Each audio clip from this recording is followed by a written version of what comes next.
Yo, what's up everybody? It's Tuna. So, I know this passive tree is very intimidating to a lot of you guys, but this video is going to serve as sort of like a guide that you can follow as you're progressing your atlas to ensure that you're actually getting to higher tier maps without really much struggle.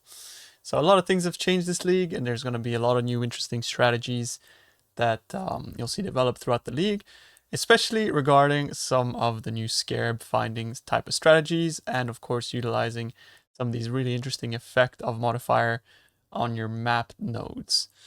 As well as the fact that now you can pretty much guarantee mechanics, just by specking into them. For example, like if you were to look over at the delirium nodes, over here you have like a heightened chance to get delirium. It's also up to 100% if you were able to grab all of the delirium spawn chance nodes.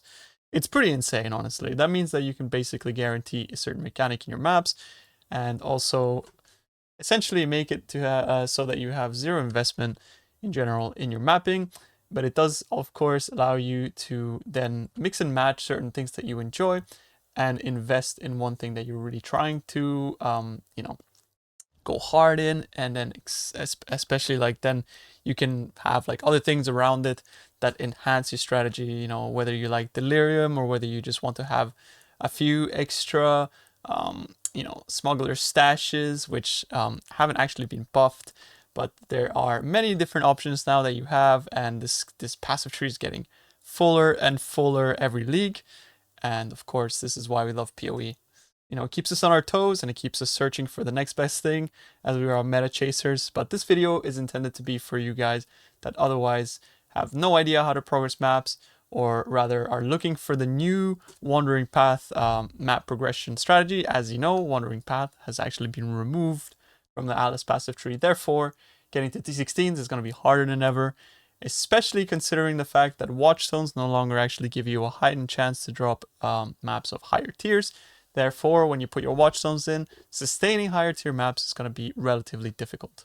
So I'm just going to give you guys here a sort of guideline as to what you should definitely do on the league start to essentially get to the point where you are in red tier maps within due time, of course, and to be able to sustain those red tier maps when you get there.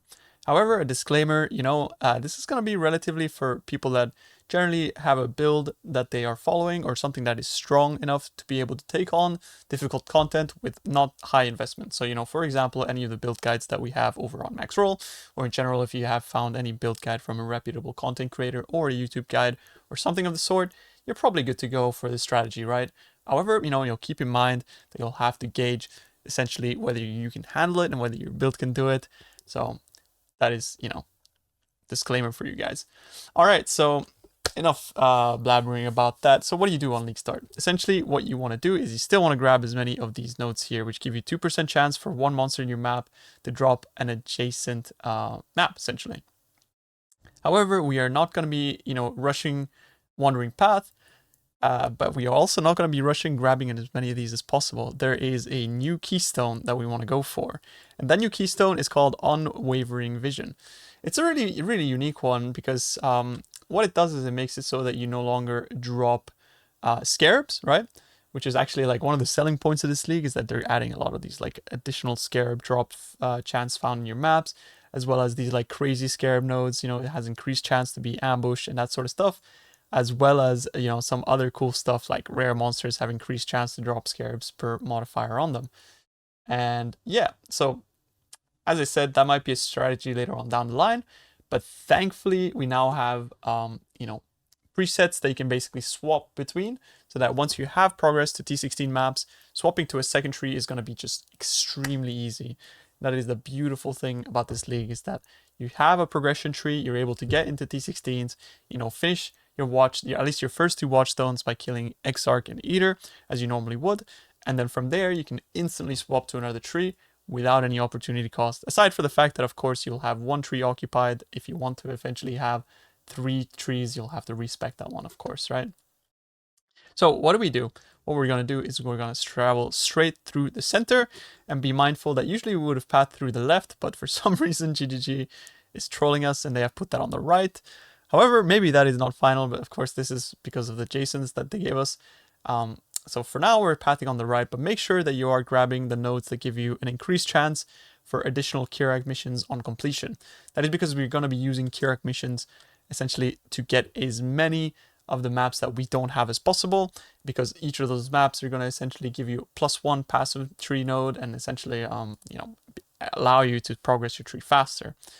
So yeah, we are going to be going through the middle here and grabbing this as well, because this is going to give you another additional 3% chance to get Kirak missions. That's pretty damn good. And that is going to be like every time you complete a map, you'll have have that increased chance, which is pretty nice. So overall, with the total of these nodes, you're going to be getting a bunch of Kirak missions as you progress into red maps, and that is pretty cool. And then we can travel. I like traveling through the right. It doesn't really matter which way you go. But essentially from there, that's when we beeline it over to Unwavering Vision. And that, from there, as you can see, we go from having a maximum rather of 132 passive nodes, and that brings us to 152. So as soon as you spec this, what's going to happen is you'll be getting an additional 20 Alice passive tree nodes. So at this point, we're at 23, but essentially we have an extra 20. So what we can do is we can spec an extra 20 nodes. And what we want to do essentially is we want to be grabbing, for example, these map nodes here as soon as possible, because that's going to give you increased chance to get higher tier maps, which is essentially what we're trying to do as we're progressing our atlas. And then we will spec these here. And then we will take all of these nodes as we progress. Boom and boom. So at this point, you would be like where you would have been if you, essentially like, this is the extra 20 nodes that we got from this keystone. So now we have allocated those, and we already have like a pretty high chance to drop an adjacent map. So at this point, we have about a 40% chance for one monster in your maps to drop an additional connected map. So 1 in every 2 maps, we are going to be getting one of those maps, and you can kind of highlight that here too as well. So you can see that. But what we want to do from now is we want to actually grab all of those nodes, because yeah, we just want to get that chance as high as possible. And unfortunately, unlike in previous seasons, we weren't actually able to get 100%, but now we're not actually able to do that. So you can get up to 60% here. And then from here, we're going to be grabbing a little bit more of these extra nodes. And then we're already at a pretty good spot, right? At this point, this is when you kind of already are at a point where you'll be progressing through your maps pretty quickly. And, you can decide on what mechanic you can go from here. So that is totally up to you. Also, you can note that like you have an additional 4% here for one monster to drop additional maps, and as well as here. However, I am not exactly sure, or I don't really think it's actually worth to grab an extra 8%, through traveling through these nodes, because essentially all of these nodes are going to be dead since you're not actually able to drop scarabs.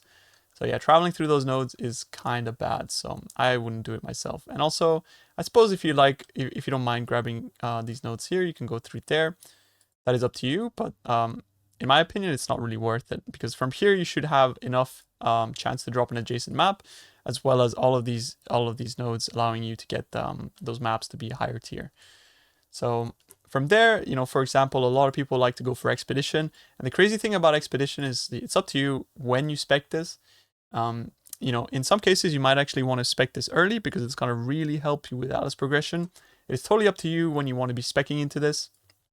But you could be speccing into Expedition as soon as like you come out here. You can grab like an extra 3 points and grab Expedition, and then go for Unwavering Vision. That it's up to you when you actually spec that. But yeah, like essentially then now you want to go for the lead mechanic that you like. So if you actually want to be getting as much Expedition stuff in there, you just go through here and you will be grabbing all of those Expedition nodes.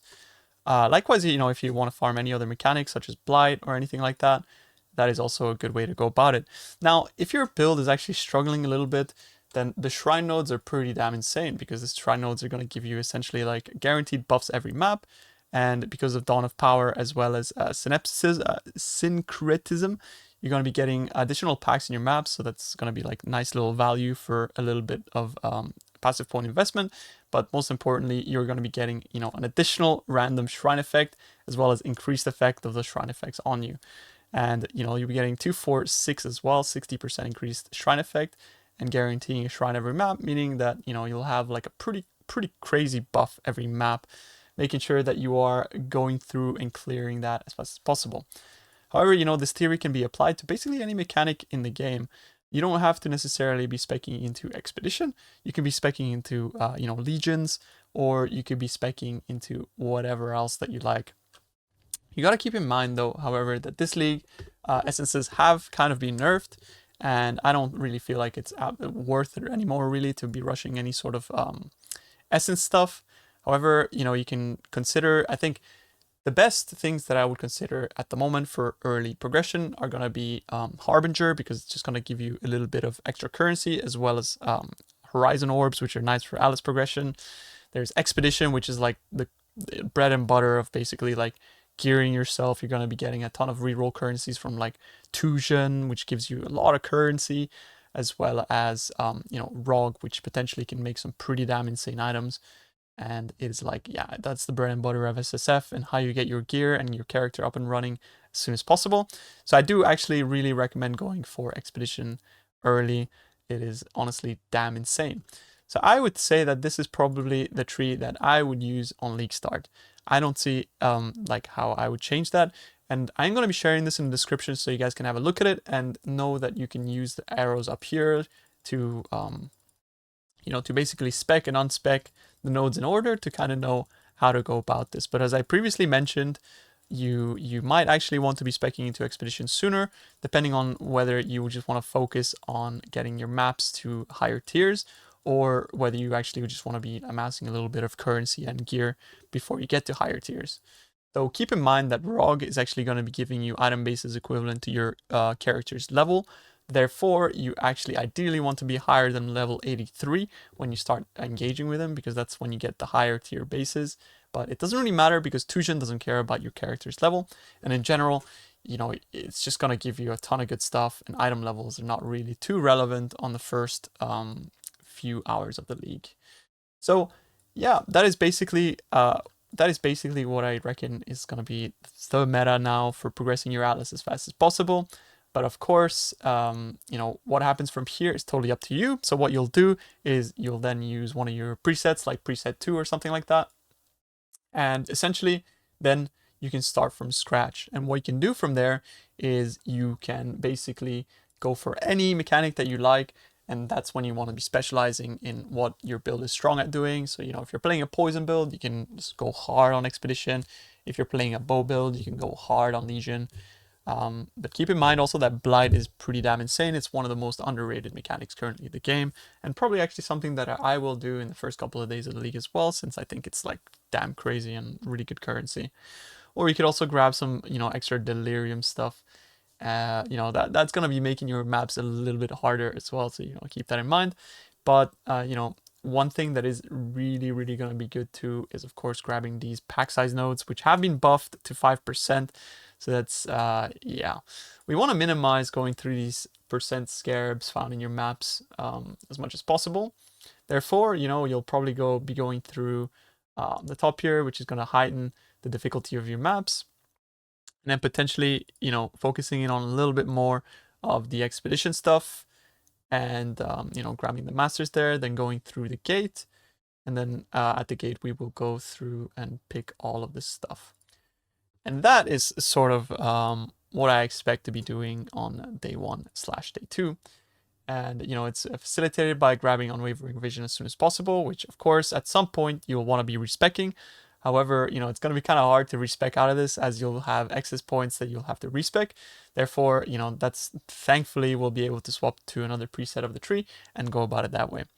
But yeah, I hope this has helped you guys, and I hope this video is helpful. And of course, you'll be able to find the Alice passive tree in the description. If you want to make your own Alice passive tree, Maxroll has a really nice tool to do that as well. So yeah, check it out, and I hope you guys found this video helpful. If you have, consider subscribing. If you watched all the way, I appreciate you guys. You guys are the best. I appreciate it. Have a good one. 07. Hope to see you guys in the next video. Peace out.